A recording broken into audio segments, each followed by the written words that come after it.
नूरुद्दीन और पारस देश की दासी की कहानी। कृपा कर हमारे चैनल जंगल सफारी को सब्सक्राइब जरूर करें। धन्यवाद। पहले जमाने में बसरा बगदाद के अधीन था। बगदाद में खलीफा हारून रशीद का राज था और उसने अपने चचेरे भाई जुबैनी को बसरा का हाकिम बनाया था। जुबैनी के दो मंत्री थे, एक का नाम था खाकान और दूसरे का सुए खाकान। खाकान उदार और क्षमाशील था और इसलिए बड़ा लोकप्रिय था।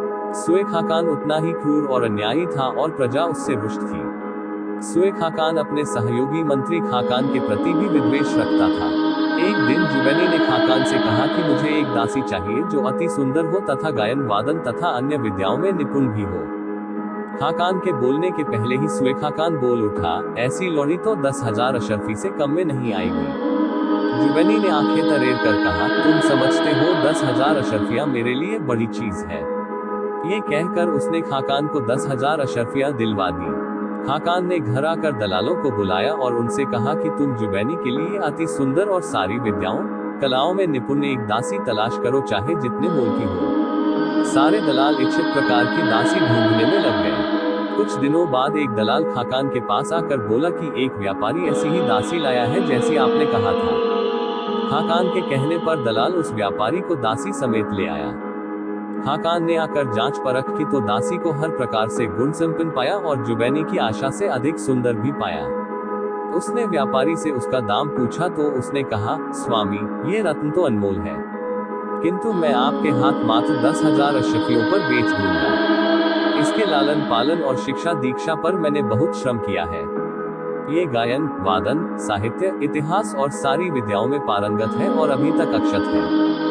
मंत्री ने बगैर कुछ कहे 10,000 अशरफियां गिनवा दी। व्यापारी ने कहा, सरकार, एक निवेदन और है, इसे 1 सप्ताह बाद ही हाकिम के पास ले जाएं। कारण यह है कि यह बहुत दूर की यात्रा से बड़ी क्लांत है और 1 हफ्ते के अंदर इसे अच्छा खिलाएंगे पिलाएंगे और 2 बार गर्म पानी से नहलाएंगे तो इसका रूप ऐसा निखरेगा कि आप भी इसे पहचान नहीं सकेंगे। खाकान ने यह बात मान ली। उक्त दासी को उसने अपनी पत्नी के सुपुर्द किया और कहा कि इसे 1 सप्ताह तक खिलाओ पिलाओ और 2 बार गर्म हम्माम में भेजो, फिर मैं उसे जुबैनी के सामने पेश करूंगा। उसने दासी से भी, जिसका नाम हुस्न अफरोज था, कहा, देख, तुझे मैंने अपने स्वामी के लिए मोल लिया है। तू यहाँ आराम से किंतु बड़ी होशियारी से रह। खबरदार, किसी पुरुष से तेरा संसर्ग न हो। खास तौर से तू मेरे जवान बेटे नूरुद्दीन से सावधान रहना। वो दिन में कई बार अपनी माँ के पास आया करता है। हुस्न अफरोज ने खाकान से कहा, सरकार, आपने बहुत अच्छा किया जो मुझे ये चेतावनी दे दी। अब आप इत्मीनान रखिए, आपकी आज्ञा के विरुद्ध कोई बात नहीं होगी। खाकान इसके बाद दरबार को चला गया। दोपहर के भोजन के समय नूरुद्दीन अपनी माँ के पास आया तो उसने देखा कि उसकी माँ के पास एक कंचनवर्णी मृगनयनी गजगामिनी षोडशी बैठी है। सौंदर्य की इस प्रतिमूर्ति को देखते ही उसका हृदय उस दासी के लिए बेचैन हो गया। उसके पूछने पर उसकी माँ ने बताया कि इस दासी को जो पारस देश से आई है, तुम्हारे पिता ने बसरा के हाकिम जुबैनी की सेवा के लिए खरीदा है। इसके बावजूद नूरुद्दीन उससे अपना मन न हटा सका और ऐसी तरकीब सोचने लगा जिससे वह दासी उसके हत्थे चढ़ जाए। नूरुद्दीन अत्यंत सुंदर था, इसलिए हुस्न अफरोज भी भगवान से प्रार्थना करने लगी कि कोई ऐसी बात हो जाए जिससे मैं हाकिम के बजाय इसी सजीले नौजवान के पास रह सकूं। उस दिन से नूरुद्दीन ने ये नियम बना लिया कि अक्सर अपनी माँ के पास आता और हुस्न अफरोज से आंखों आंखों में बातें करता। हुस्न अफरोज भी खाकान की पत्नी की आंख बचाकर नूरुद्दीन से प्रेम पूर्वक आंखें मिलाती और संकेत ही में अपने हृदय की अभिलाषा कहती। यह मौन दृष्टि विनिमय कब तक छुपाता। नूरुद्दीन की माँ उसका इरादा समझ गई और उससे बोली, प्यारे बेटे, अब भगवान की दया से तुम जवान हो गए हो। अब तुम्हारे लिए उचित नहीं है कि स्त्रियों में अधिक बैठो। तुम दोपहर का भोजन करके तुरंत बाहर मर्दाने में चले जाया करो। नूरुद्दीन ने विवशता में यह मान लिया। 2 दिन बाद खाकान की पत्नी ने कुछ दासियों के साथ हुस्न अफरोज को हम्माम में भेजा। उन्होंने उसे गर्म पानी से मल मल कर नहलाया और फिर नए सुनहरे कपड़े पहनाए। जब वह खाकान की पत्नी के पास आई तो बुढ़िया उसे न पहचान सकी और बोली, बेटी, तुम कौन हो, कहाँ से आई हो? उसने हंसकर कहा, मैं आपकी दासी हुस्न अफरोज हूँ, केवल स्नान करके आई हूँ। आपने जो दासियां मेरे साथ भेजी थी वे भी कह रही थी कि तुम स्नान के बाद इतनी अच्छी हो गई हो कि पहचानी नहीं जाती। खाकान की पत्नी ने कहा, सचमुच तुम पहचानी नहीं जाती। दासियों ने यह बात तुम्हारी खुशामद में नहीं कही थी। मैं भी तो तुम्हें नहीं पहचान सकी। अच्छा, ये बताओ कि हम्माम में अभी कुछ गर्म पानी बचा है या तुमने सब खर्च कर डाला? मैंने भी बहुत दिन से नहीं नहाया है और नहाकर तरोताजा होना चाहती हूँ। हुस्न अफरोज ने कहा, जरूर नहाए, अभी काफी गर्म पानी हम्माम में मौजूद है। खाकान की पत्नी ने हम्माम में जाने से पहले 2 दासियों को हुस्न अफरोज की रक्षा के लिए नियुक्त किया और कहा कि इस बीच अगर नूरुद्दीन आए और हुस्न अफरोज के पास जाने का प्रयत्न करे तो तुम उसे ऐसा न करने देना। ये कहकर वह हम्माम में चली गई और मल कर नहाने लगी। संयोग से उसी समय नूरुद्दीन आ गया। उसने देखा कि माँ अभी हम्माम से देर तक नहीं निकलेगी, यह अच्छा मौका है। वह हुस्न अफरोज का हाथ पकड़कर उसे एक कमरे में ले जाने लगा। दासियों ने उसे बहुत रोका लेकिन वह कहाँ मानने वाला था। उसने दोनों दासियों को धक्के देते हुए महल के बाहर निकाल दिया और खुद हुस्न अफरोज को लेकर कमरे में चला गया और द्वार अंदर से बंद कर लिया। हुस्न अफरोज तो स्वयं उस पर मुग्ध थी। दोनों ने प्रेम मिलन का खूब आनंद लूटा। जिन दासियों को उसने धकिया कर निकाला था वे रोती पीटती हम्माम के दरवाजे पर पहुंची और मालकिन का नाम लेकर गुहार करने लगी। खाकान की पत्नी ने पूछा तो दोनों ने सारा हाल बताया। वह घबराहट के मारे कांपने लगी और बगैर नहाए ही अपने महल में आ गई। इतनी देर में नूरुद्दीन भोग विलास करके महल से बाहर जा चुका था। खाकान की पत्नी को सिर पीटते देखकर हुस्न अफरोज को आश्चर्य हुआ। उसने पूछा, मालकिन ऐसी क्या बात हो गई? आप इतनी व्याकुल क्यों हैं? ऐसा क्या हुआ कि आप बगैर स्नान किए ही आ गई? उसने दांत पीस कर कहा, कमबख्त, तू मुझसे पूछती है कि क्या हुआ? तुझे नहीं मालूम है कि क्या हुआ? मैंने तुझे बताया नहीं था कि तू जुबैनी की सेवा के लिए खरीदी गई है? फिर तूने नूरुद्दीन को अपने पास क्यों आने दिया? हुस्न अफरोज ने कहा, मालकिन माँ, इसमें क्या गलती की है मैंने? ये ठीक है कि सरकार ने मुझे बताया था कि मैं हाकिम के लिए खरीदी गई हूँ, किंतु इस समय आपके पुत्र ने मुझसे कहा था कि मेरे पिता ने तुम्हें मेरी सेवा में दे दिया है और तुम्हें बसरा के हाकिम के पास नहीं भेजेंगे। अब जब मैं उनकी हो ही गई तो उन्हें क्यों रोकती? फिर सच्ची बात है कि उन्हें जब से देखा था मेरा मन उनसे मिलने को लालायित था। मैं खुद ही चाहती हूँ कि जीवन भर उनकी चरण सेवा करूँ और बसरा के हाकिम जुबैनी का कभी मुंह न देखूं। खाकान की पत्नी बोली, हृदय तो मेरा भी इसी में प्रसन्न होगा कि तू नूरुद्दीन के पास रहे, किंतु उस लड़के ने झूठ बोला है। मुझे तो डर यह है कि मंत्री जब ये सुनेंगे तो उसे मरवा डालेंगे। अब मैं रो नहीं तो क्या करूं? इतने में मंत्री भी आ गया। उसने पत्नी से रोने का कारण पूछा। मंत्री की पत्नी ने कहा, सच्ची बात छुपाने से कोई लाभ नहीं। मैं हम्माम में नहाने गई थी, इसी बीच तुम्हारे इकलौते पुत्र ने ये कहकर इस लोहड़ी को खराब कर डाला कि तुमने वह लोहड़ी उसे दे दी थी। तुमने उसे लोहड़ी दी है या नहीं? खाकान ये सुनकर सिर पीटने लगा और चिल्ला चिल्ला कर कहने लगा, इस बदमाश लड़के ने हम सबका नाश कर दिया। हाकिम जुबैनी के लिए ली हुई अक्षत दासी को खराब कर दिया। मेरी सारी प्रतिष्ठा मिट्टी में मिला दी। और सिर्फ अपमान की ही बात नहीं है, हाकिम को यह मालूम होगा तो वह मुझे भी मरवा डालेगा और उस अभागे को भी। उसकी पत्नी ने कहा, स्वामी, जो हो गया उस पर अफसोस करने से क्या लाभ? मैं अपने सारे जेवर उतारे देती हूँ। इन्हें बेचने पर 10,000 अशरफियाँ तो मिल ही जाएंगी। तुम उनसे दूसरी दासी खरीद लेना और हाकिम को दे देना। मंत्री ने कहा, क्या तुम समझती हो कि मैं 10,000 अशरफियों के लिए रो रहा हूँ या इतनी रकम खुद खर्च नहीं कर सकता? मुझे दुख इस बात का है कि मेरी प्रतिष्ठा खतरे में है। सुए खाकान जरूर हाकिम से कह देगा कि मैंने जो दासी हाकिम के लिए खरीदी थी वह अपने बेटे को दे डाली। उसकी पत्नी ने कहा, सुए खाकान निस्संदेह तुम्हारा शत्रु है, किंतु हमारे घर के अंदर का हाल उसे क्या मालूम? फिर अगर कोई चुगली भी करे तो तुम हाकिम से कह देना कि मैंने आपके लिए एक दासी खरीदी जरूर थी, किंतु उसकी शरीर परीक्षा से ज्ञात हुआ कि वह आपके योग्य नहीं थी। इस तरह सुए खाकान की शिकायत का कोई प्रभाव नहीं रहेगा। इधर तुम फिर दलालों को बुलवाओ और नई सर्वगुण संपन्न दासी लाने के लिए कहो। पत्नी के समझाने से मंत्री को ढाढ़स बंधा। उसका नूरुद्दीन पर उतना क्रोध न रहा, किंतु वह उसे क्षमा भी नहीं कर सका। नूरुद्दीन अपने पिता से छुपकर रात के समय महल में आता और सुबह पिता के जागने के पहले बाहर चला जाता। फिर भी उसकी माँ को ये भय और चिंता लगी रहती थी कि कभी मंत्री ने नूरुद्दीन को देखा तो उसका क्रोध फिर भड़क उठेगा और वह उसे जरूर मार डालेगा। उसने एक दिन अपने पति से यह बात पूछी तो उसने कहा कि मैं पाऊंगा तो जरूर उसे मार डालूंगा। पत्नी ने कहा, देखो, वह तुम्हारा इकलौता बेटा है। जवानी में आदमी से भूल हो ही जाती है, उससे भी हो गई। रही यह बात कि उसे अपने अपराध की गंभीरता का पता चल जाए तो उसकी तरकीब मैं बताती हूँ। तुम उसे पकड़ लेना और मारने के लिए तलवार निकाल लेना, फिर मैं तुम्हारी खुशामद करके उसे छुड़ा लूंगी। मंत्री को ये सुझाव पसंद आया। दूसरे दिन सवेरे पत्नी के इशारे पर मंत्री ने दरवाजे पर जाकर नूरुद्दीन को धर दबोचा और तलवार निकालकर उसे मारने के लिए उठाई। तभी उसकी पत्नी ने आकर उसका हाथ पकड़ लिया और बोली, तुम इसे मारना ही चाहते हो तो पहले मुझे मार डालो।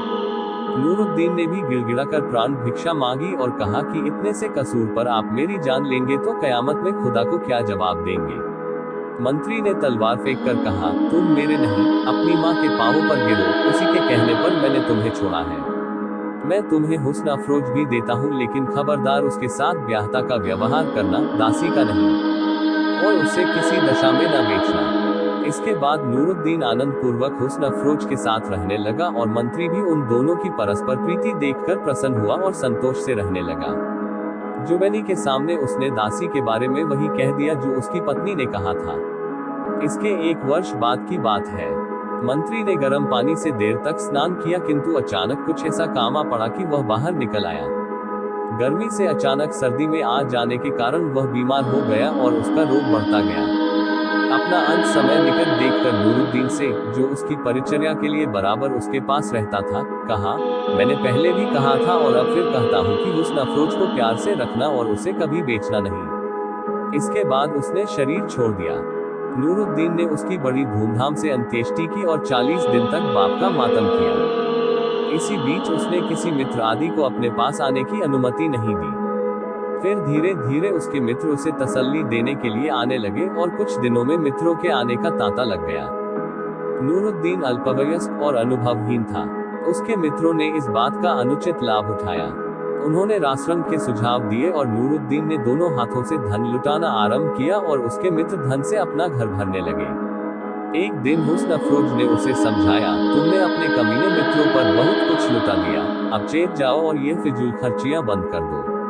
नूरुद्दीन हंसकर बोला, क्या बात करती हो? क्या मेरे पिता मरने पर अपने साथ ले गए और क्या मैं ले जाऊंगा? फिर जीवन में आनंद लेने के लिए अपने धन का प्रयोग क्यों न करूं? 2-4 दिन बाद उसका गृह प्रबंधक उसके पास आया और वही खाता खोलकर उसे सारी स्थिति बताने के बाद उससे बोला, आपने इस थोड़े ही समय में बहुत अधिक खर्च कर दिया है। आपके स्वामी भक्त सेवकों से आपकी यह बर्बादी नहीं देखी जाती, इसलिए उनमें से बहुत से लोग काम छोड़कर चले गए हैं। यही हाल रहा तो मैं भी अधिक दिनों तक आपकी सेवा नहीं कर सकूंगा। या तो आप अपने अपव्यय को रोकिए या मेरा हिसाब साफ कर मुझे विदा कीजिए। प्रबंधक के लाख समझने पर भी नूरुद्दीन ने अलल्ले तलल्ले नहीं छोड़े। उसके मित्र उसे पहले से अधिक लूटने लगे। कभी कोई आता और कहता, आपका अमुक बाग और उसमें बना मकान मुझे बहुत भा गया है, आपको तो कोई कमी नहीं, आप उसे मुझे दे दीजिए। और मूर्ख नूरुद्दीन उसके नाम वह बाग और उसके अंदर का मकान लिख देता। इसी प्रकार कोई उसके अरबी घोड़े या विशालकाय हाथी की प्रशंसा करता और नूरुद्दीन उसे भी दे डालता। कुछ ही दिनों में ये हाल हो गया कि उसके पास अपने रहने के महल के अलावा और कुछ नहीं रहा। अब उसके मित्र उससे कन्नी काटने लगे। वे उसके पास नहीं आते थे।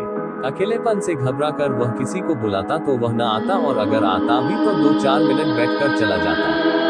कभी कभी कोई मित्र घर ही से पत्नी की बीमारी का या इसी प्रकार का कोई और कुछ बहाना बना लेता। इसी प्रकार मित्रों की उदासीनता से आश्चर्यान्वित होकर उसने एक दिन हुस्न अफरोज से इस बात का उल्लेख किया। उसने कहा, प्रियवर, मैंने तो पहले ही कहा था कि यह सारे आदमी स्वार्थी है। बात मित्रों की उदासीनता तक ही नहीं रही। आमदनी तो कुछ भी नहीं थी। धीरे धीरे घर का सामान और दास दासियां बिक गए। वेतनभोगी सेवक पहले ही चले गए थे। अब घर में खाने को भी कुछ नहीं रहा। 2 दिन तक उपवास हुआ तो तीसरे दिन हुस्न अफरोज आंखों में आंसू भरकर बोली, प्रियतम, अब इसके अलावा कोई रास्ता नहीं है कि तुम मुझे बाजार में बेच दो और जो मिले उससे भाग्य आजमाओ। नूरुद्दीन ने कहा, तुम्हें बेचना तो असंभव है, किंतु मुझे कुछ मित्रों से आशा है, वह इस सारे समय में मेरी सहायता अवश्य करेंगे। हुस्न अफरोज बोली, ये तुम्हारा ख्याल ही ख्याल है, तुम्हारे मित्रों में कोई भी तुम्हारा हितचिंतक नहीं था। नूरुद्दीन ने कहा, ऐसी बात नहीं है, तुम क्या जानो कि वह लोग कैसे हैं। वह चुप हो रही। नूरुद्दीन सवेरे उठकर एक मित्र के घर कुछ कर्ज मांगने के लिए गया। दरवाजे पर आवाज देने पर एक दासी बाहर निकली। नूरुद्दीन ने उसे अपना नाम बताया। उसने कहा, आप अंदर जाकर बैठे, मैं अभी खबर करती हूँ। उसे बिठाकर दासी ने अपने मालिक से कहा कि नूरुद्दीन आपसे मिलने आए हैं। मालिक ने क्रुद्ध होकर कहा, तुमने उसे अंदर क्यों बिठाया? अब जाकर उससे कह दे मालिक घर पर नहीं है। नूरुद्दीन ने यह वार्तालाप सुन लिया। दासी ने बाहर आकर लज्जित स्वर में मालिक की अनुपस्थिति की बात कही। नूरुद्दीन चुपचाप उठ आया। वह मन में सोचने लगा कि यह आदमी तो बड़ा ही दुष्ट निकला। कल तक मेरी प्रशंसा के पुल बांधा करता था, मेरे ही मकान में रहता है और अब मुझसे ही नहीं मिल रहा है। वह एक और मित्र के यहाँ गया जो पहले मित्र से कुछ कम धनवान था। वहां भी उसके साथ वही व्यवहार हुआ। इस तरह एक एक करके अपने 10 मित्रों के घरों पर नूरुद्दीन गया, किंतु किसी मित्र ने उससे बात भी न की। सहायता देना तो दूर की बात थी। वह बेचारा अत्यंत आहत होकर घर आया और अपनी प्रेयसी के सामने फूट पड़ा। आंसू बहाते हुए बोला, कैसी नीच है ये दुनिया। यही लोग कल तक मेरी जूतियां सीधी करने में गर्व का अनुभव करते थे और आज ये हाल है कि मुझसे कोई बात भी नहीं करना चाहता। मेरा हाल तो फलदार वृक्ष जैसा हो गया। जब तक फलों से लदा था सभी आदमी मेरे आसपास घूमा करते थे, अब कोई पास भी नहीं फटकता। हुस्न अफरोज ने कहा, तुम्हें अब यह मालूम हुआ है। मैं तो शुरू ही से उनके रंग ढंग से जानती थी कि वे सब महास्वार्थी हैं।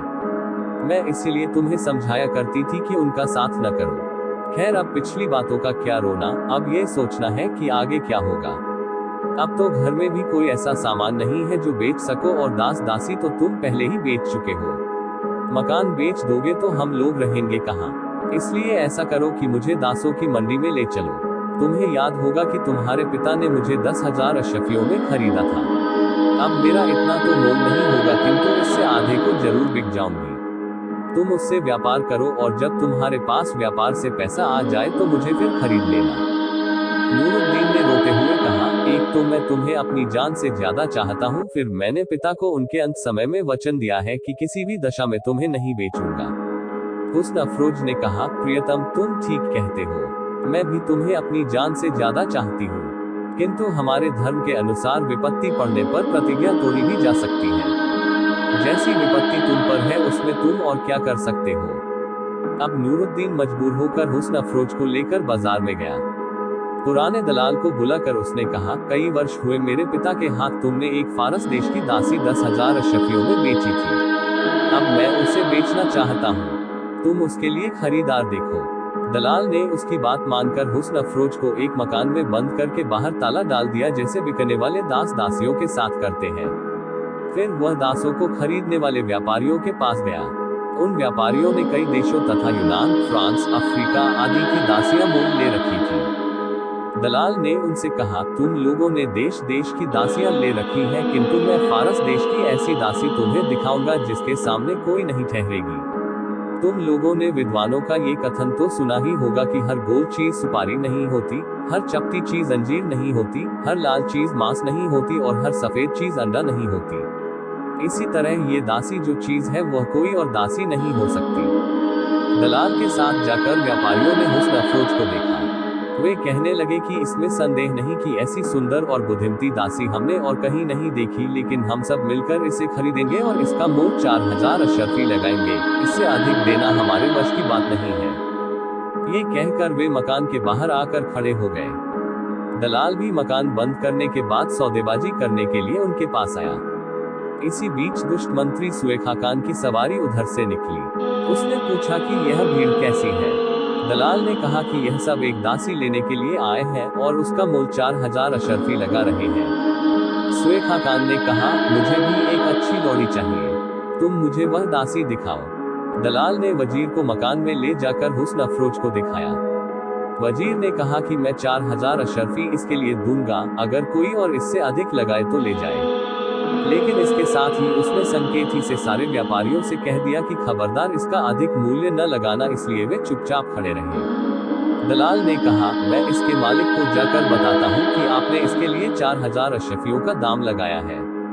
अगर वह इस मूल्य पर बेचने को तैयार हो तो आप निस्संदेह दाम देकर इसे अपने घर ले जाएं। इसके बाद दलाल नूरुद्दीन के पास आकर बोला, मुझे खेद है कि आपकी दासी उचित से कम मूल्य पर बिक रही है।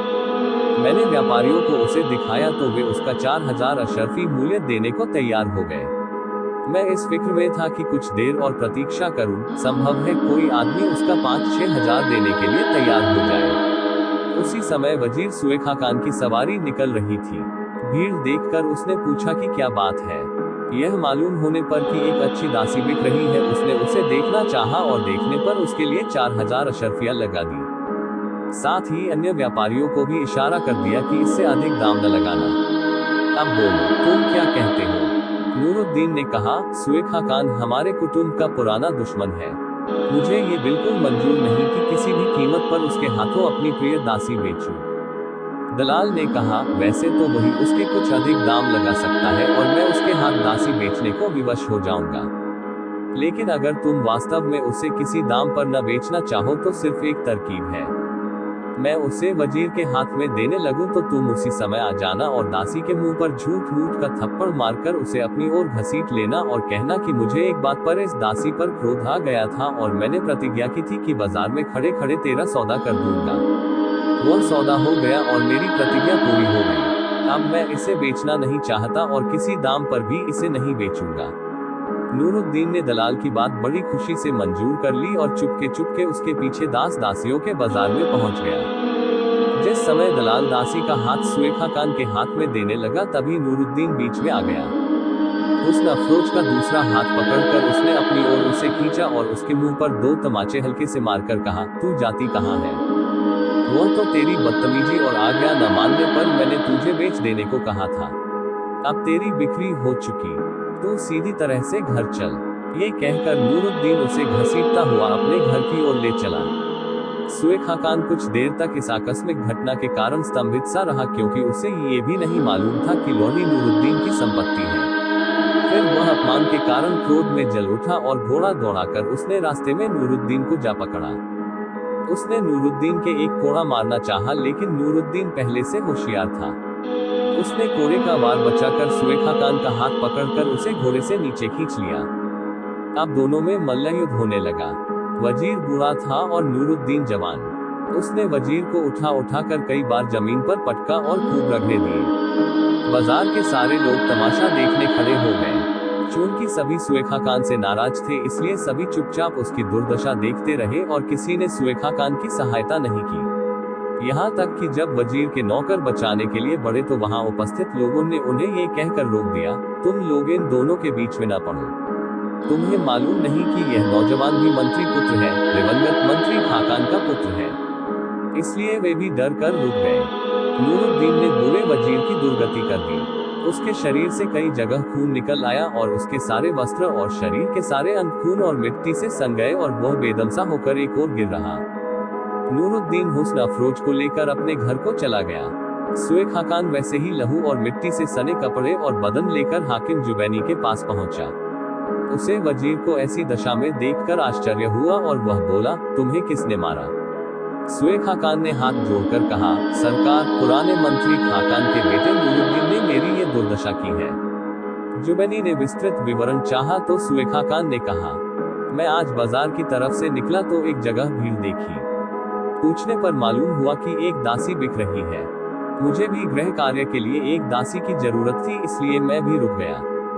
दासी के देखने पर मुझे वह आपकी सेवा के उपयुक्त मालूम हुई, इसलिए मैंने 4000 अशर्फी पर उसका सौदा कर लिया। इतने में नूरुद्दीन आ गया और बोला कि मैं अपनी दासी तुम्हारे हाथ नहीं बेचूंगा। मैंने उसे बहुत समझाया कि मैं ये दासी अपने लिए नहीं बल्कि हाकिम के लिए खरीद रहा हूँ, लेकिन उसने मेरी एक न सुनी। आपको भी भला बुरा कहा और मुझे मार पीट कर दासी को ले गया। सरकार, आपको याद होगा कि 3-4 बरस पहले आपने खाकान को 10,000 अशर्फिया एक सर्वगुण संपन्न दासी खरीदने के लिए दी थी। उसने इसी धन से ये दासी खरीद कर अपने बेटे को दे दी। तब से वह दासी उसी के पास है। पिता के मरने के बाद नूरुद्दीन ने अपनी सारी संपत्ति भोग विलास में उड़ा दी। अब उसके पास अपने एक मकान और इस लोहे के अलावा कुछ नहीं है। भूख से तंग आकर वह अपनी उस दासी को बेच रहा था, किंतु मुझसे दुश्मनी होने के कारण उसने मेरे साथ ये किया। हाकिम जुबैनी को पुरानी बात याद आ गई और वह गुस्से में भर गया। उसने वजीर सुलेखा खान को विदा किया और अपने एक सरदार को आज्ञा दी कि 40 सिपाहियों को लेकर जाओ, नूरुद्दीन और उसकी दासी को बांधकर यहाँ लाओ और उसके मकान को खुदवा कर भूमि को समतल कर दो। ये सरदार नूरुद्दीन के पिता से बड़ा उत्कृत था। वो छुपकर अकेला उसके घर पर पहुंचा और उसे हाकिम की आज्ञा को बताकर कहा, ये 40 अशरफिया लो। इस समय मेरे पास इतना ही है। तुम तुरंत दासी को लेकर कहीं भाग जाओ, वरना जान से हाथ धोगे। मैं भी भागता हूँ, कोई मुझे यहाँ देखकर हाकिम से कह देगा तो मैं भी मारा जाऊंगा। ये कहकर सरदार उसी तरह छुपकर चला गया। इधर नूरुद्दीन ने जाकर हुस्न अफरोज को ये सब बताया और उसे लेकर मकान के पिछवाड़े की दीवार फलांग कर नदी के तट पर भागता हुआ पहुंचा। संयोग से उसी समय एक छोटा जहाज बगदाद जाने के लिए लंगर उठा रहा था। नूरुद्दीन और दासी के सवार होते ही जहाज ने लंगर उठा दिया और बगदाद को चल पड़ा। उधर कुछ देर बाद वही सरदार अपने साथ सशस्त्र सैनिकों को लाकर नूरुद्दीन का दरवाजा ऐसे क्रोध से खटखटाने लगा जैसे वास्तव में उसे गिरफ्तार करने आया हो।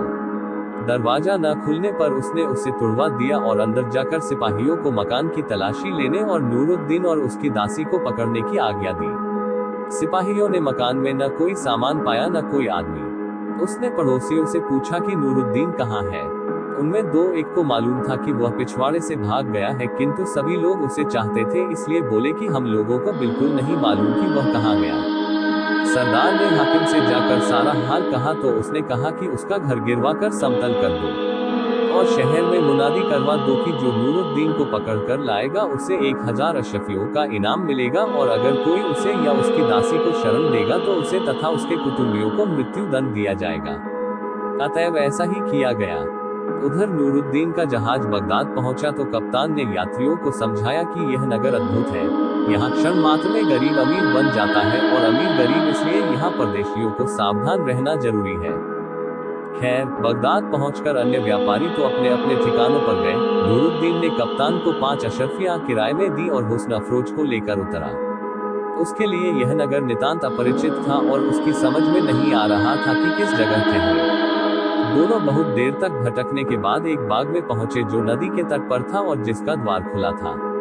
यहाँ बहुत देर तक बाग के कुंड में हाथ पांव धोने और जल पीने के बाद वे एक दालान में जा बैठे। वे दोनों बहुत थक गए थे, इसलिए लेट गए और लेटते ही सो गए। ये बाग खलीफा हारून रशीद का था। वह इसमें रात को सैर के लिए आया करता था। उस बाग में रात दिन मोमबत्तियां जला करती थी। उसमें एक विशाल बारहदरी थी जो इतनी ऊंची थी कि उसकी छत पर होने वाली रोशनी सारे नगर में दिखाई देती थी। उस बारहदरी में 80 द्वार थे जिनके किवाड़ बिल्लौर के बने हुए थे। बाग के रक्षक का नाम शेख इब्राहिम था। उसकी अनुमति के बगैर कोई आदमी बाग में प्रवेश नहीं कर पाता था। उस दिन वह थोड़ी देर के लिए बाग का दरवाजा खुला छोड़कर बाहर चला गया था। फिर उसे कुछ देर लग गई।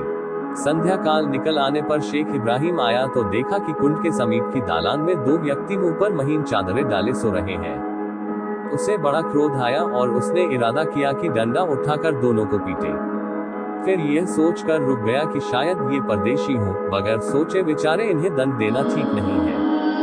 पहले इनसे पूछूं कि ये यहाँ क्यों और कैसे आए। उसने दोनों के मुंह की चादरें हटाई तो देखा कि एक से बढ़कर एक सुंदर स्त्री पुरुष है। उसने नूरुद्दीन का पांव हिलाकर उसे जगाया। उसने जागकर देखा कि एक सफेद दाढ़ी वाला बूढ़ा मौजूद है तो उसने फौरन उठकर उसके हाथ चूमे और अदब से सलाम किया और बोला, पिताजी, मेरे लिए क्या आ गया है। रक्षक उसके विनय से प्रभावित होकर बोला, बेटे, तुम कौन हो, कहां से आए हो। नूरुद्दीन ने कहा, हम लोग परदेशी हैं, हम यहाँ किसी को नहीं जानते। आप कृपया हमें रात भर यहाँ रहने की अनुमति दें, सवेरा होते ही हम चले जाएंगे।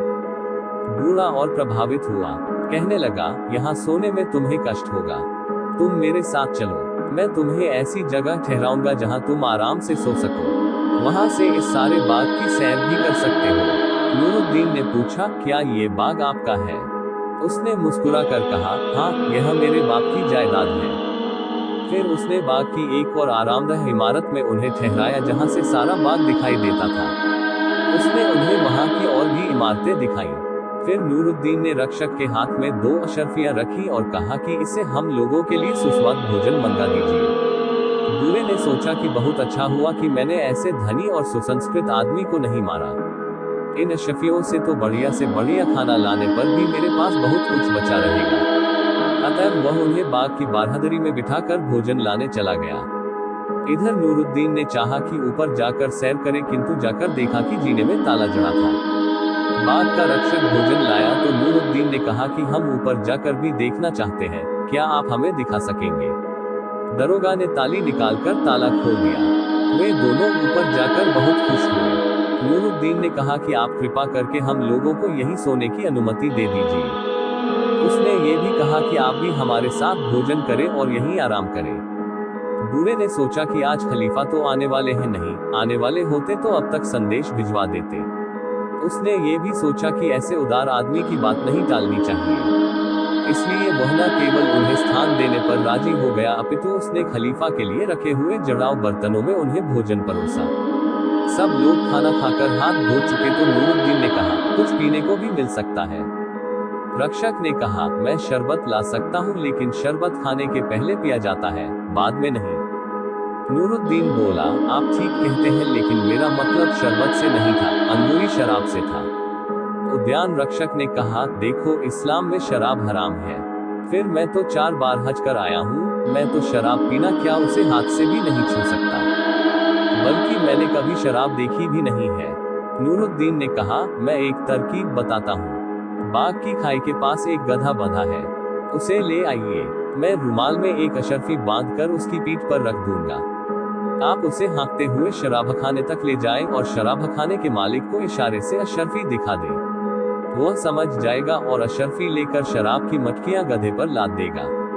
फिर आप गधे को यहाँ ले आए, यहाँ हम वे पात्र उतार लेंगे।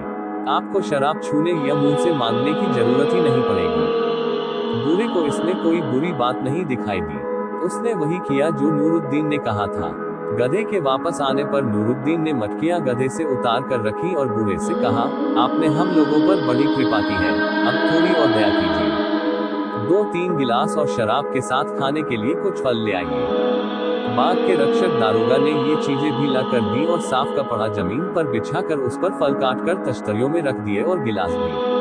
ये करके वो कुछ दूर जा बैठा ताकि कहीं ये लोग मुझसे भी मदिरा पान के लिए न कहें। जब दोनों को शराब पीकर नशा आ गया तो नूरुद्दीन ने हुस्न अफरोज से कहा कि हम लोग कितने भाग्यवान हैं कि इस निपट अनजाने शहर में भी हमें ऐसी सुंदर जगह ठहरने को मिली है। फिर वे दोनों गाने लगे। उनका गाना सुनकर दारोगा खुश हुआ और कुछ पास आकर गाना सुनने लगा। नूरुद्दीन ने उससे कहा, दारोगा साहब, आप बहुत अच्छे आदमी हैं, आप भी हमारे इस आनंद में शामिल हो जाएं। मैं आपकी प्रशंसा में कसीदा सुनाऊंगा। दारोगा ने हंसकर कहा, आप दोनों के आनंद से मुझे काफी आनंद आ रहा है, अब और आनंद क्या चाहिए? ये कहकर वह फिर दूर जा बैठा। हुस्न अफरोज ने नूरुद्दीन से कहा, आप कहें तो मैं इस बूढ़े कर्मकांडी को भी शराब पिला दूं। उसने कहा, ऐसा हो जाए तो बड़ा मजा आएगा। हुस्न अफरोज बोली, आप उसे बुलाकर अपने हाथ से शराब का गिलास दें। वह पी ले तो ठीक है, वरना आप खुद उस गिलास को पीकर चारपाई पर लेटकर सोने का बहाना करना। फिर देखो मैं इसे किस तरह राह पर लाती हूँ। नूरुद्दीन ने यह मान लिया। नूरुद्दीन ने दारोगा को आवाज देकर कहा, बुजुर्गवार, यह अच्छा नहीं लगता कि आप जीने में बैठे रहें और हम यहाँ चांदनी का आनंद लें। हम कोई जबरदस्ती तो आपको पिला नहीं देंगे। आप कृपया यहाँ आकर इस सुंदरी के बगल में बैठे। बूढ़ा ये सुनकर खुश तो हुआ कि ऐसी सुंदरी के पास बैठने को मिलेगा, किंतु प्रकटतः नागभान चढ़ाता हुआ आया और हुस्न अफरोज के बगल में बैठ गया। नूरुद्दीन ने इशारा किया तो हुस्न अफरोज ने सुंदर गाना आरंभ किया। गाना खत्म होने पर नूरुद्दीन ने एक गिलास भरकर दारोगा को दिया और कहा कि अगर आप गाने से खुश हैं और इसका इनाम देना चाहते हैं तो ये गिलास तो पी ही ले। बूढ़े ने कहा, मैं पहले ही आपको अपनी मजबूरी बता चुका हूँ, वरना आपकी बात क्यों टालता। नूरुद्दीन ने कहा, जैसी आपकी इच्छा। ये कहकर वह गिलास को खुद पी गया। अब हुस्न अफरोज ने एक सेब के 2 टुकड़े किए और एक टुकड़ा वृद्ध की ओर बढ़ाकर बोली, शराब नहीं पीते तो फल तो लीजिए, इसे खाने से तो धर्म नहीं रोकता। बूढ़े ने धन्यवाद सहित सेब ले लिया और उसे खाने लगा। हुस्न अफरोज ने फिर गाना शुरू किया। अब बूढ़े पर हुस्न अफरोज का जादू चढ़ने लगा था। नूरुद्दीन पलंग पर जाकर सोने का बहाना करने लगा। गाना खत्म होने पर हुस्न अफरोज ने शिकायत के स्वर में बूढ़े से कहा, देखिए इनकी कैसी बुरी आदत है, 2 गिलास पीकर ही नींद की गोद में चले जाते हैं, मैं अकेली रह जाती हूँ। अब कृपया आप मुझे अकेला न छोड़ें, मेरे और पास आकर बैठ जाएं। बूढ़ा तो उसके नयन शर से पहले ही बिन चुका था, वह उसके पास जा बैठा। हुस्न अफरोज समझ गई कि अब इसे पिलाई जा सकती है। उसने शराब का एक गिलास भरकर उसकी ओर बढ़ाकर कहा, देखिए, आपको मेरे सिर की कसम है, इससे इनकार न कीजिए। इसके पीने से जो पाप आप पर पड़ेगा वह मैं अपने सिर लेती हूँ। ये कहकर उसने हाव भाव के साथ गिलास उसके मुंह से लगा दिया। बूढ़ा उसे पी गया और बचा हुआ आधा सेब भी खा गया। हुस्न अफरोज ने दूसरा गिलास बढ़ाया तो उसने बगैर हिचके पी लिया।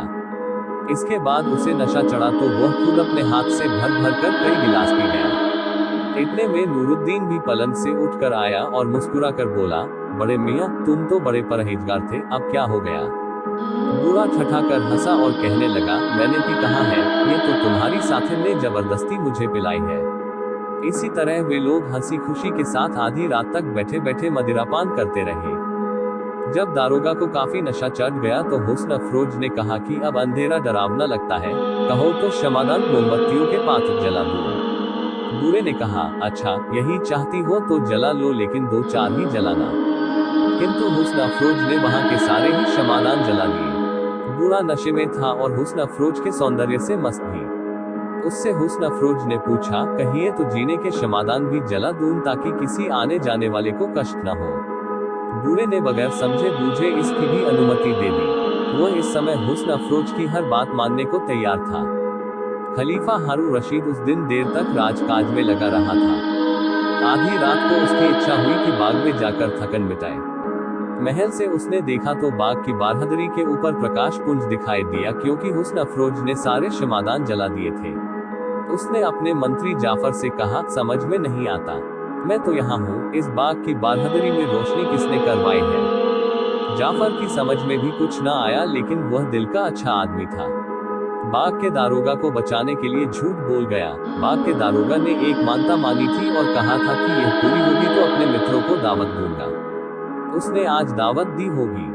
खलीफा को इस बात पर विश्वास न हुआ। उसने खुद भी साधारण नागरिक के वस्त्र पहने और जाफर तथा अपने प्रधान अंगरक्षक मसरूर को भी पहनवाए और उन दोनों को लेकर चुपके से बाग की ओर चला। वहां जाकर देखा कि बाग का बाहरी द्वार खुला है। उसे दारोगा की असावधानी पर रोष हुआ और वह कहने लगा कि ये दरवाजा क्यों खुला है। जाफर इसका क्या जवाब देता? फिर खलीफा इन लोगों को बाग में बिठाकर खुद चुपचाप जीने पर चढ़कर छत का तमाशा देखने लगा। उसने देखा कि एक अति सुंदर युवक के साथ एक अनिंद्य सुंदरी बैठी है और दारोगा शराब का गिलास उस स्त्री को देते हुए कह रहा है, हे परम सुंदरी, मैंने अभी जी भरकर तुम्हारा गाना नहीं सुना, एक गाना सुनाओ, इसके बाद मैं भी तुम्हें गाना सुनाऊंगा। किंतु वह स्त्री का गाना सुनने के बजाय खुद गाने लगा। स्पष्ट था कि उसे गाना नहीं आता था, यूं ही रैंक रहा था। खलीफा को ये देखकर आश्चर्य हुआ। उसने सोचा कि इस दारोगा को क्या हो गया, ये तो बड़ा सदाचारी था। वह चुपके से उतरा और मंत्री जाफर को साथ लाकर उसे इशारे से दिखाया कि यहाँ क्या हो रहा है। उसने कहा, सरकार, मैं तो कुछ समझ नहीं पाया।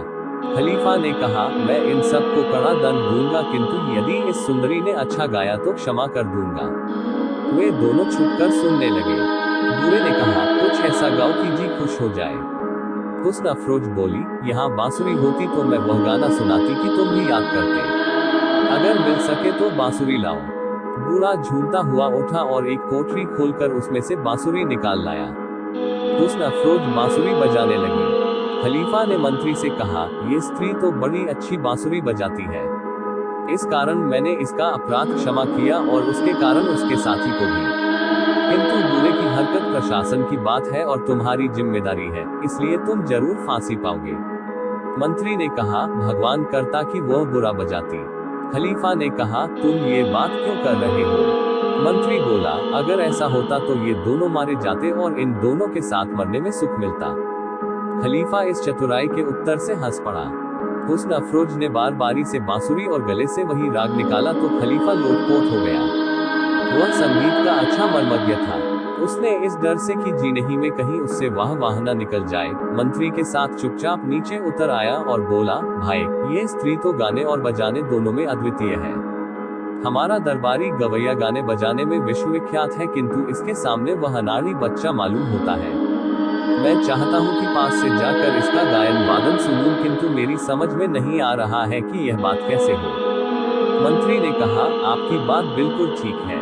अगर आप उन लोगों के सामने गए तो दारोगा आपको इन साधारण वस्त्रों में भी पहचान लेगा और डर के मारे ही मर जाएगा, और ये दोनों भी आपके डर से गाना बजाना भूल जाएंगे। खलीफा ने कुछ सोचकर कहा, तुम मसरूर के साथ बाग में बैठो, मैं बाहर जा रहा हूँ, मेरे लौटने तक प्रतीक्षा करो। खलीफा ने बाग से निकलते ही देखा कि एक मछुआरा 4-5 बड़ी बड़ी मछलियां लेकर नदी की ओर से आ रहा है। खलीफा ने उसे रोककर कहा कि मुझे 2 अच्छी मछलियां बेच दो। मछुआरे ने खलीफा को साधारण वस्त्रों में भी पहचान लिया और डर के मारे कांपने लगा।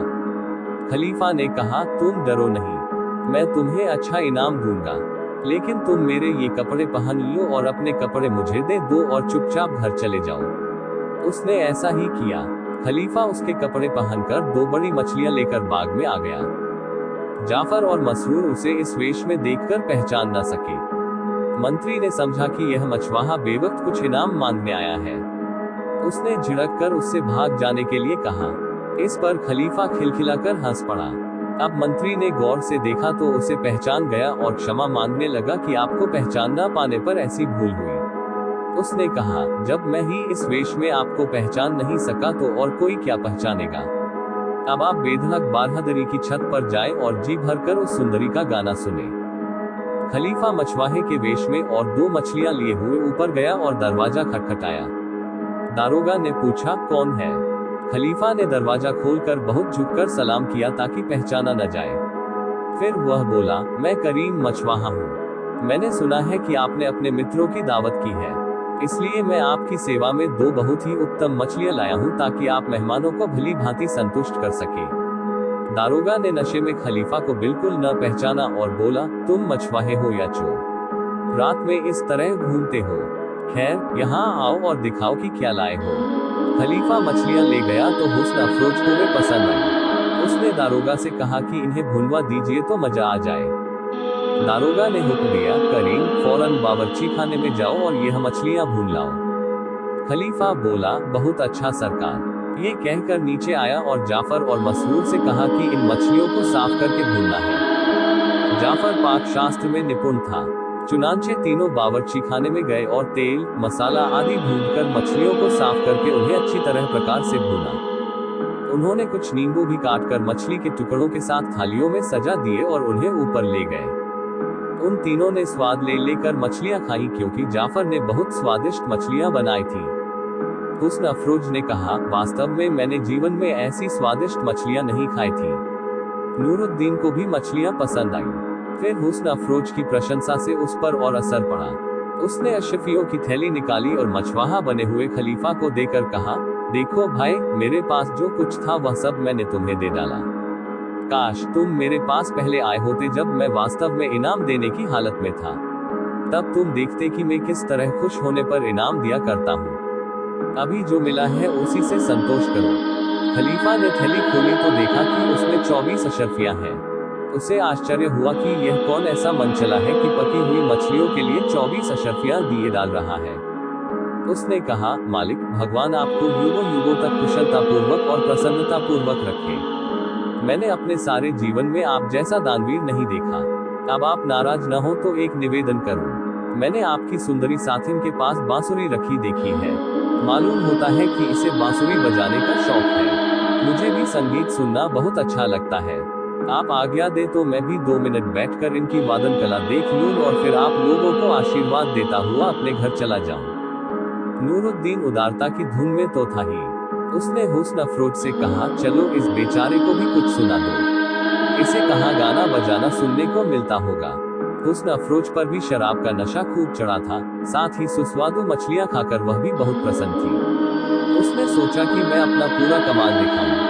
उसने बांसुरी उठाए और एक साथ ही बांसुरी और मुंह से एक ही राग इस कौशल के साथ निकाला कि दोनों में एक स्वर का भी अंतर नहीं था।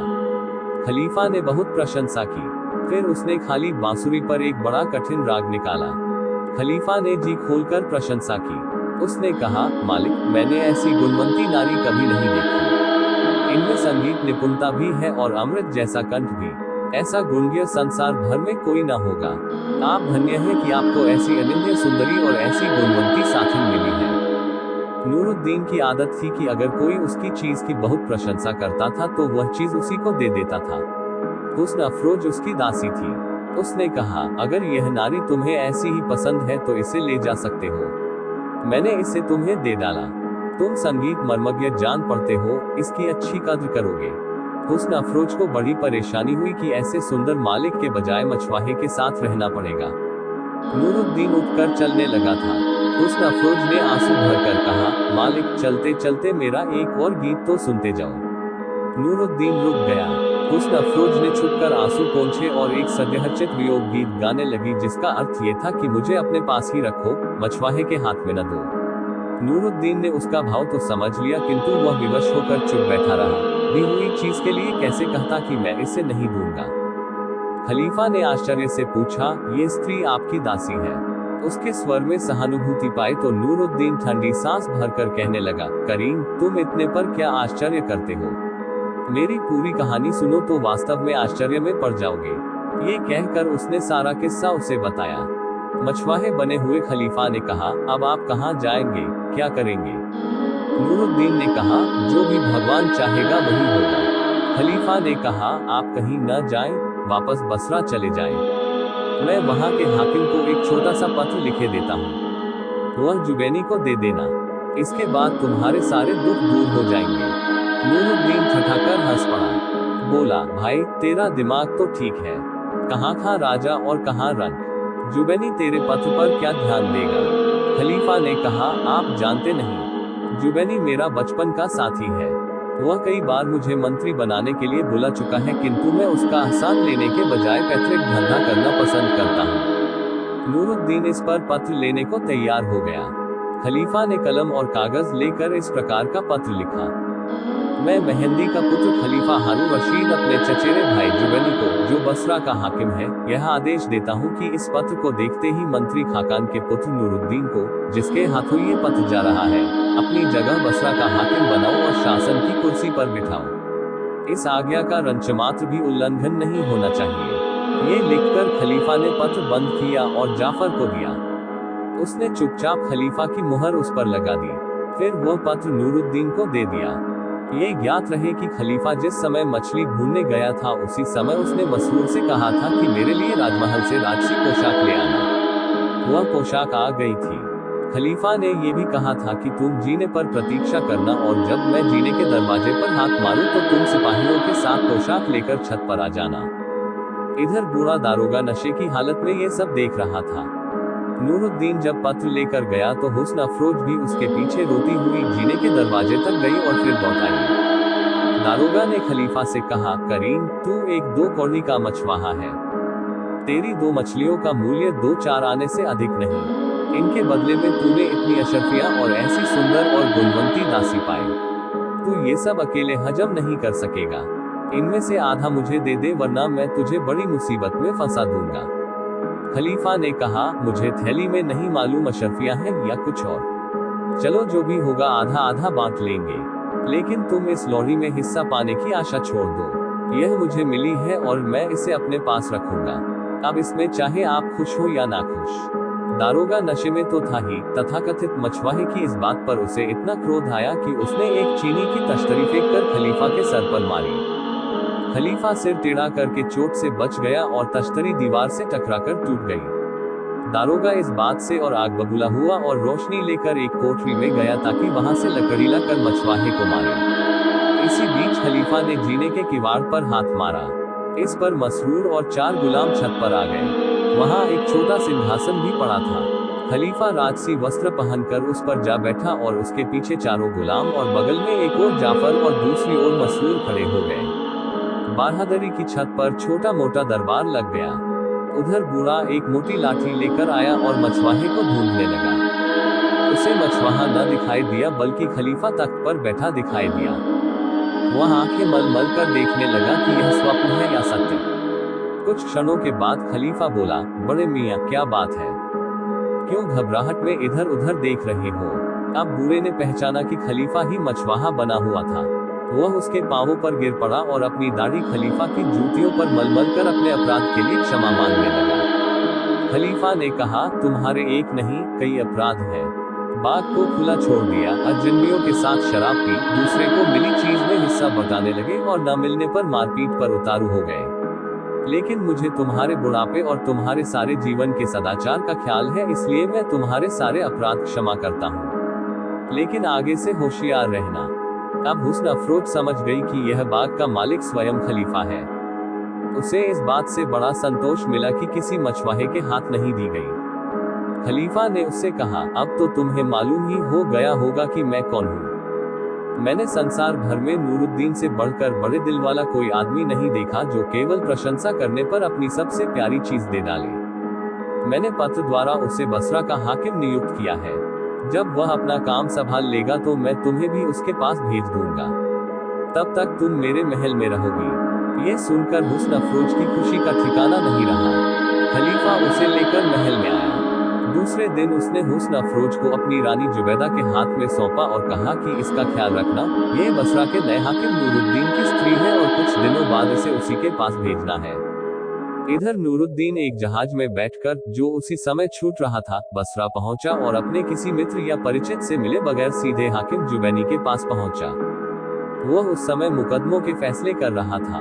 नूरुद्दीन बेधड़क उसके पास पहुंचा और कहा, आपके पुराने मित्र ने यह पत्र आपके लिए दिया है।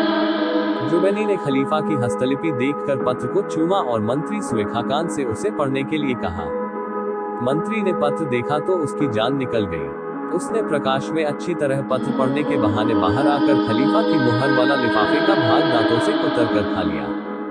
वापस दरबार में आकर कहा कि इस पत्र में नूरुद्दीन को बसरा का हाकिम बनाने को लिखा है, किंतु ये पत्र जाली मालूम होता है। उसने कहा, सरकार, मुझे ऐसा मालूम होता है कि नूरुद्दीन ने मुझसे और आपसे अपने अपमान का बदला लेने के लिए ये ढोंग रचा है। इसने खलीफा से हम लोगों की शिकायत जरूर की होगी, किंतु खलीफा बच्चा तो है नहीं जो बहकावे में आ जाए। वह ज्यादा से ज्यादा ये लिखता कि इसे दंड न दो या कोई नौकरी दे दो। ऐसे निठल्ले आदमी को वह बसरे का हाकिम किस तरह बना देगा। उसने ये भी कहा कि आप नूरुद्दीन को मेरे सुपुर्द कर दीजिए, मैं खोज करके असल तथ्य का पता लगाऊंगा। जुबैनी भी क्यों आसानी से अपना पद देता। उसने सुएखा खान की बात मंजूर कर ली। सुएखा खान नूरुद्दीन को अपने भवन में लाया। वह उसकी जान का प्यासा हो ही रहा था। चुनांचे उसने नूरुद्दीन को इतना पिटवाया कि वह बेहोश होकर गिर गया और मरने के समीप हो गया।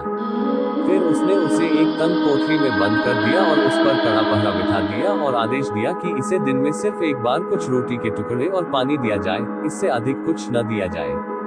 नूरुद्दीन को होश आया तो देखा कि उसे एक सीली, दुर्गंधपूर्ण और ऐसी तंग कोठरी में बंद किया गया है जिसमें वह हिल-डुल भी नहीं सकता। उसे ये तो मालूम ही नहीं था कि जुबैनी के नाम पत्र में क्या लिखा था। वह रो रो कर कहने लगा, वाह रे मछुआरे, मैंने तो तुझे अपना सब कुछ दे डाला, अशरफियों के साथ अपनी प्राणों से भी प्यारी दासी भी दे डाली, और तूने मेरे इस उपकार का बदला इस प्रकार दिया। भगवान तुझे तेरी इस दुष्टता के लिए कभी क्षमा नहीं करेगा। मैं भी कैसा नादान हूँ कि उस मछुआरे के कहने में आ गया। सुएखा खान ने नूरुद्दीन को 6 दिन तक ऐसे ही कष्ट में रखा। वह चाहता तो था कि नूरुद्दीन का प्राणांत हो जाए, किंतु उसकी हिम्मत उसे अपने घर में मारने की नहीं हो रही थी। वह उसे हाकिमी से मृत्युदंड दिलाना चाहता था। 7वें दिन उसने अच्छी अच्छी चीजों की टोकरियां नौकरों के सिर पर लदवाई और जुबैनी के सामने पेश की। उसने पूछा, ये क्या है? तो सुएखा खान ने कुटिलता पूर्वक कहा, ये बसरे के नए हाकिम ने आपके पास भेजा है ताकि इनके बदले आप उसे बसरे का हाकिम बनाएं। इससे जुबैनी को बड़ा गुस्सा आया। उसने कहा, वह अभी जिंदा है, मैंने समझा था कि तुमने उसे मार डाला होगा। मंत्री ने कहा, मुझे किसी को प्राणदंड देने का अधिकार नहीं है। जुबैनी ने कहा, मैं आज्ञा देता हूँ कि तुम उसकी गर्दन उतारो।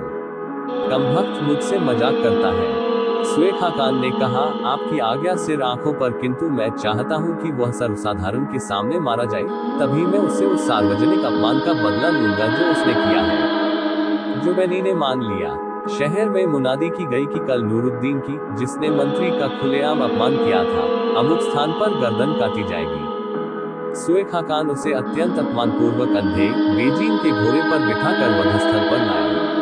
नूरुद्दीन ने कहा, बुढ़े खबीस, तू मुझ निर्दोष को झूठ और छल से अपमानपूर्वक मरवा रहा है। मगर याद रखना कि भगवान निर्दोष व्यक्ति का खून बहाने वाले आदमी को कभी क्षमा नहीं करता।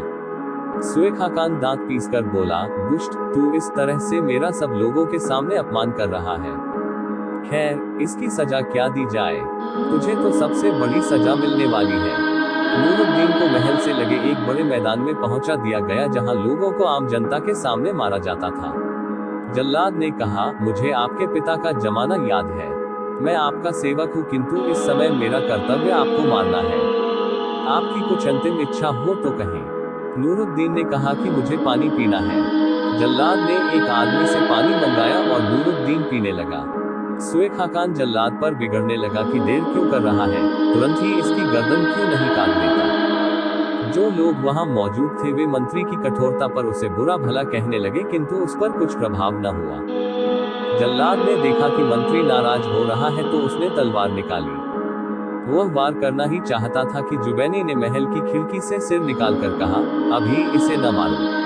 मुझे दिखाई देता है एक बड़ी फौज चली आ रही है, पहले मालूम तो हो कि यह क्या मामला है। सुएखा खान चाहता था कि नूरुद्दीन जल्दी से जल्दी मारा जाए। उसने कहा, यह धूल तो उन लोगों के आने से उठी है जो इस पापी के मारने का तमाशा देखने आ रहे हैं। आप जल्लाद को आज्ञा दे कि वह तुरंत अपना काम करे। जुबैनी बोला, नहीं, ये सेना ही है। अभी जल्लाद हाथ रोके रहे, मैं पहले पता तो लगाऊं कि कौन आ रहा है। हुआ ये था कि हुस्न अफरोज को अपनी मलिका के पास भेजकर खलीफा उसके और नूरुद्दीन के बारे में भूल गया था। 2-4 दिन बाद उसने अपने महल में एक दुख भरे गाने की आवाज सुनी। उसे आश्चर्य हुआ कि इतना दुखी होकर कौन गा रहा है। पूछवाया तो सेवकों ने बताया कि यह नूरुद्दीन की दासी है जिसे आपने आश्रय दिया था, वही नूरुद्दीन के वियोग में विरह गीत गा रही है। मंत्री जाफर को बुलाकर कहा, नूरुद्दीन के मामले में देर नहीं होनी चाहिए। तुम मेरी सनद और हुक्मनामा लेकर फौज के साथ खुद जाओ। अगर सुएखा खान ने दुर्विसंधि करके नूरुद्दीन को मरवा डाला हो तो तुम फौरन उसे मरवा डालना। अगर नूरुद्दीन जिंदा हो तो तुरंत उसे और जुबैनी को मेरे पास ले आओ। मैं इस संबंध में सारे फरमान लिखवा कर देता हूँ। नूरुद्दीन के सौभाग्य से जाफर ठीक उसी समय पहुंचा जब जल्लाद नूरुद्दीन को मारने ही वाला था। उसकी सेना नगर में आई तो लोगों ने सत्कार पूर्वक उसे रास्ता दिया। जाफर जुबैनी के दरबार में पहुंचा। जुबैनी उसके सम्मानार्थ अपने तख्त से उतरकर स्वागत के लिए दरवाजे तक आया। जाफर ने पूछा, नूरुद्दीन का क्या हाल है? उसे मरवा तो नहीं डाला? अगर वह जिंदा है तो उसे तुरंत मेरे सामने लाओ। नूरुद्दीन उसी तरह बंधा बंधाया लाया गया। जाफर ने उसकी रस्सी खुलवाई और खलीफा का फरमान दिखाकर सुएखा खान को उसी रस्सी में बंधवाया। जाफर उस दिन तो वहीं ठहरा। दूसरे दिन नूरुद्दीन जुबैनी और बंदी अवस्था में सुएखा खान को लेकर बगदाद की ओर चल पड़ा। वहां पहुंचने पर उसने और जुबैनी ने खलीफा से सारी कहानी कही। खलीफा ने कहा, नूरुद्दीन, तुम पर भगवान की असीम कृपा है। जाफर को पहुंचने में थोड़ी भी देर हो जाती तो तुम मारे जाते। अब तुम अपने इस पुराने दुश्मन को अपने हाथ से मारो। नूरुद्दीन ने खलीफा के सामने की भूमि को चूमकर कहा, सरकार, इसमें संदेह नहीं कि यह मेरा पुराना शत्रु है, किंतु यह इतना बड़ा पापी है कि मैं इसके खून से अपने हाथ रंगना नहीं चाहता। आप मुझे इस बारे में माफी दें। खलीफा ने मुस्कुराकर कहा, तुम सचमुच बड़े सुसंस्कृत आदमी हो। नहीं चाहते तो इसे न मारो। ये कहकर उसने जल्लाद को इशारा किया और जल्लाद ने तुरंत ही सुएखा खान का सिर उसके